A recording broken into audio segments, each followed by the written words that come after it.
किसी इंसान ने मेरा अपमान किया, मेरी इंसल्ट की, मैं उसको बिल्कुल नहीं भूल पा रहा हूँ, उस इंसान को माफ़ भी नहीं कर पा रहा, उस हादसे से आगे नहीं बढ़ पा रहा, मैं क्या करूँ। दोस्तों मेरे पास बहुत सी क्वेरीज आई हैं इस टॉपिक के रिलेटेड, अपमान या इंसल्ट।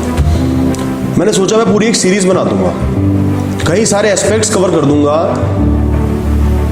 जहां आप इस फीलिंग को समझ पाओ और अच्छे से एक्सेप्ट कर पाओ और आगे बढ़ पाओ। आज मैं आपको कुछ ऐसे पॉइंट्स दूंगा जिनको अगर आप समझ गए तो एक जो एपिसोड ऑफ इंसल्ट हुआ है, आपका किसी ने अपमान कर दिया, आप उसको नहीं भूल पा रहे, आप उसको भूल पाओगे, आगे बढ़ पाओगे।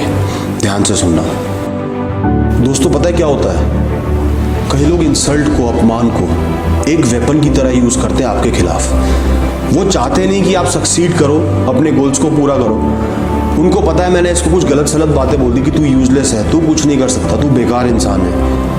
तो ये इंसान उन्हीं चीज़ों के बारे में सोचता रहेगा और फेल हो जाएगा, फोकस नहीं लगा पाएगा।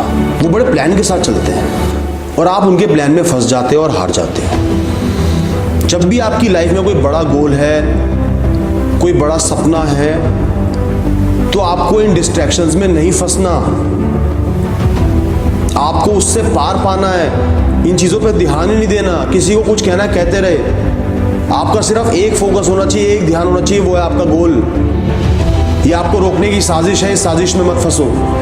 निरंतर मेहनत करते जाओ और जब अचीव कर लो, जब सक्सेसफुल हो जाओ, तब उस इंसान के खिलाफ एक्शन लो, उससे अलग हो जाओ, दूर हो जाओ।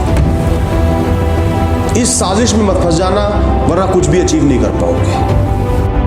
आपको ये रियलाइज करना पड़ेगा, समझना पड़ेगा कि वो एपिसोड अब खत्म हो गया है। किसी ने आपका अपमान किया, चाहे पब्लिकली किया, वो टाइम फ्रेम, वो समय अब खत्म हो चुका है। आप उससे आगे बढ़ गए हो, लाइफ में आगे बढ़ गए हो, लाइफ आगे बढ़ गई है। आपको शुक्रगुजार होना चाहिए कि वो समय निकल गया। अब आप अपनी लाइफ पे दोबारा फोकस कर सकते हो, आगे बढ़ सकते हो। तो सबसे जरूरी चीज है उस टाइम फ्रेम से निकलना, क्योंकि आप उस टाइम फ्रेम से वैसे ही निकल गए। दिमाग को भी निकालो कि अब मैं आगे बढ़ गया हूं, वो चीज अब खत्म हो गई है।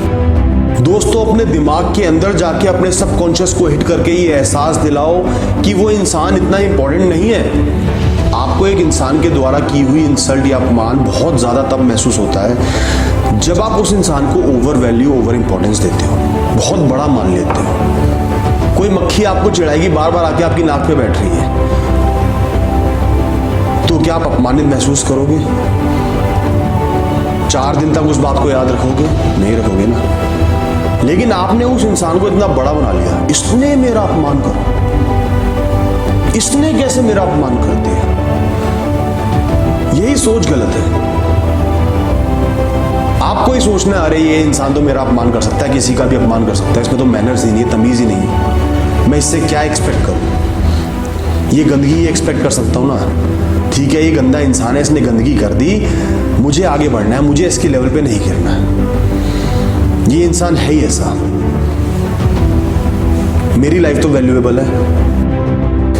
दोस्तों एक बार जरा कहानी के दूसरे पहलू पे उस इंसान के मन में झांक के देखना, एम्पैथाइज करके देखना।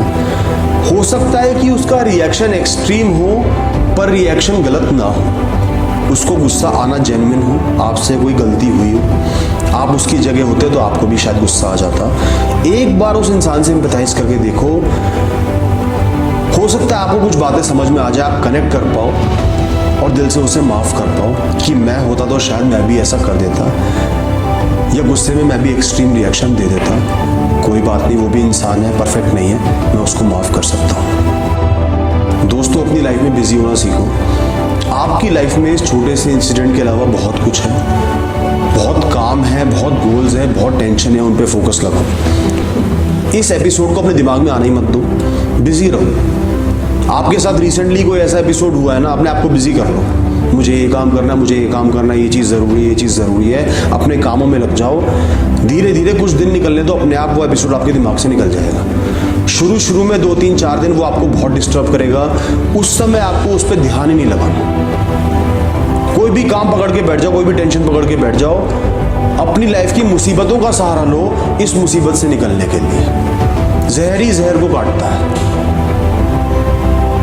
जितना सोचोगे उतना ही दिमाग ओवरथिंक करेगा, एक चक्रव्यूह बना देगा। जितना कम सोचोगे और चीजों पे ध्यान लगाओगे, कर्म करोगे, उतना ही आप इससे बाहर निकल पाओगे। आपको प्रोग्रेसिव बनना है, रिग्रेसिव नहीं बनना। दोस्तों, इस बात का एहसास करो कि अगर आपने सहजता से, शांति से इंसल्ट को हैंडल किया, रिस्पॉन्स नहीं दिया, इसका मतलब ये नहीं कि आप एक कॉवर्ड हो या कमजोर हो। इसका सिर्फ ये मतलब है कि आप एक मैच्योर इंसान हो और आपके अंदर सेल्फ कंट्रोल है। ये नहीं कि आपका दीवार से सिर टकरा गया तो दोबारा अपना सिर टकराओगे दीवार को फोड़ने के लिए। वो इमेच्योरिटी है। आपने मैच्योरिटी दिखाई, उस समय कोई रिस्पॉन्स नहीं दिया, आगे बढ़ गए, तो आप एक मैच्योर इंसान हो, एक सेल्फ कंट्रोल वाले इंसान हो, एक स्ट्रांग इंसान हो। अपने आप को अप्रिशिएट करो और अपने आप को स्ट्रेंथन करो कि मुझे आगे भी ऐसा ही बनना है। अपनी लाइफ पे, अपने गोल्स पे फोकस करना है। इधर उधर के बेवकूफ लोगों को रिएक्शन नहीं देना, रिस्पॉन्स नहीं देना, उनके जाल में नहीं फंसना, अपनी लाइफ को वेस्ट नहीं करना, अपने टाइम को वेस्ट नहीं करना। मुझे ऐसा ही बनना है, आगे बढ़ते जाना है। ये स्पीड ब्रेकर है, इन पे अटकना नहीं है। दोस्तों, लाइफ में ना आपको हमेशा एक्शन ओरिएंटेड बनना चाहिए, अपने कर्मों पे ध्यान लगाना चाहिए। एक चीज हुई, एक इवेंट हुआ, आपको उससे सीख लेनी और आगे बढ़ना है, आगे के लिए प्लान करना है। किसी ने आपकी इंसल्ट करी, पहले सोचो आपने क्या रिएक्शन दिया। आप उसके लेवल पे तो नहीं गिर गए तो आगे ऐसा नहीं करना।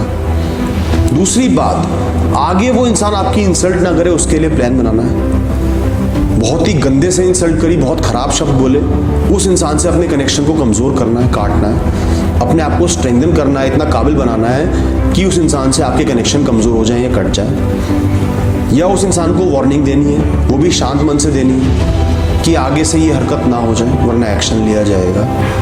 जो भी करना है शांत मन से प्लान के साथ करना है। दोस्तों, जब भी आप उस इंसान को देखो, वो आपको दिख गया कि आपके दिमाग में वो इंसान आ रहा है, उसका ख्याल आ रहा है, आपको सिर्फ एक बात सोचनी है, अरे कौन है ये इंसान, इसकी मेरी लाइफ में क्या वैल्यू है, भाड़ में जाए ये, मैं क्यों इसके बारे में सोचूं, मेरे लिए इसकी अहमियत एक कीड़े मकोड़े जितनी है। हट यहां से, अपने दिमाग से उसको हटा के फेंक दो। वो सामने दिख भी रहा है, इग्नोर कर दो। जैसे रोज आपको सैकड़ों जीव जंतु दिख जाते हैं, आप उनको इग्नोर कर देते हो ना, वैसे ही उस जीव जंतु को इग्नोर कर दो, वो इसी काबिल है। उसको दिमाग में घुसने ही मत दो, एंट्री ही मत दो, दरवाजे बंद कर दो। अब दोस्तों, आपको बार बार ख्याल आ रहे हैं, ये मेरे साथ क्यों हुआ, इतनी इंसल्ट मैं कैसे बर्दाश्त करूंगा, बार बार उसी चीज के ख्याल आ रहे हैं। अपने दिमाग को कंट्रोल आपने करना है, टेम आपने करना है, क्योंकि वो आपका दिमाग है। लाइफ की कोई भी अच्छी मेमोरी, कोई भी अचीवमेंट को एकदम से याद कर लो। जैसे ही वो ख्याल आपको स्ट्राइक कर रहा है और इतना बुरा हो गया, वैसे कोई अच्छी चीज याद कर लो और इतना अच्छा हो गया, ये चीज अच्छी हो गई थी, ये मेमोरी कितनी बढ़िया है। उस खराब आर्ग्यूमेंट को किसी अच्छे आर्ग्यूमेंट से काउंटर करके खत्म कर देना है। उस दुश्मन ने तीर चलाया है ना, आपको भी एक तीर चलाना है पॉजिटिविटी का और उस तीर को खत्म कर देना है। दोस्तों, उस इंसान को माफ आपने सिर्फ इसलिए करना है ताकि आप अपने मन को शांत कर पाओ और आगे बढ़ पाओ। उसके लिए माफ नहीं करना, सेल्फिश रीजंस की वजह से उसको माफ करना है ताकि आप उसको अपने दिमाग से निकाल के बाहर फेंक दो, वो आपके दिमाग में घूमता ना रहे, कब्जा ना कर ले आपके दिमाग में, आपको रिग्रेसिव ना बना दे, अनप्रोडक्टिव ना बना दे। इसलिए उसे माफ कर दो। चल निकल यहां से, तेरे को माफ किया, जा चल, मैं तो आगे बढ़ूं कम से कम। और दोस्तों, एंड में यही कहूंगा, अपनी लाइफ को हमेशा अपनी प्रायोरिटी बनाओ, अपने गोल्स को अपनी प्रायोरिटी बनाओ। किसी इंसान को, किसी इंसिडेंट को, किसी इवेंट को, किसी सर्कमस्टांस को अपने ऊपर हावी मत होने दो। वो हावी होने के लायक नहीं है। आपकी लाइफ हजारों दिन की लाइफ है, काउंटलेस मोमेंट्स आपने जीने हैं। कितनी लंबी लाइफ है, चंद पलों का कोई भी हादसा उसको अफेक्ट नहीं कर सकता, उसको खत्म नहीं कर सकता, कंट्रोल नहीं कर सकता, जब तक कि आप उससे अपने आप को कंट्रोल ना कराओ। अपनी कहानी को, अपने जीवन को प्रायोरिटी पे रखो। आपने उसको जीना है, आगे बढ़ना है। अपने फ्यूचर पे देखो, अपने प्रेजेंट मोमेंट पे देखो, पास्ट को ओवर इंपॉर्टेंस मत दो। सदैव आगे बढ़ते जाओ, फोकस अपना आगे बढ़ने पे रखो। इन बातों का ध्यान रखना दोस्तों, बहुत काम आएंगी, लाइफ में आगे बढ़ने में मदद करेंगी। Thank you.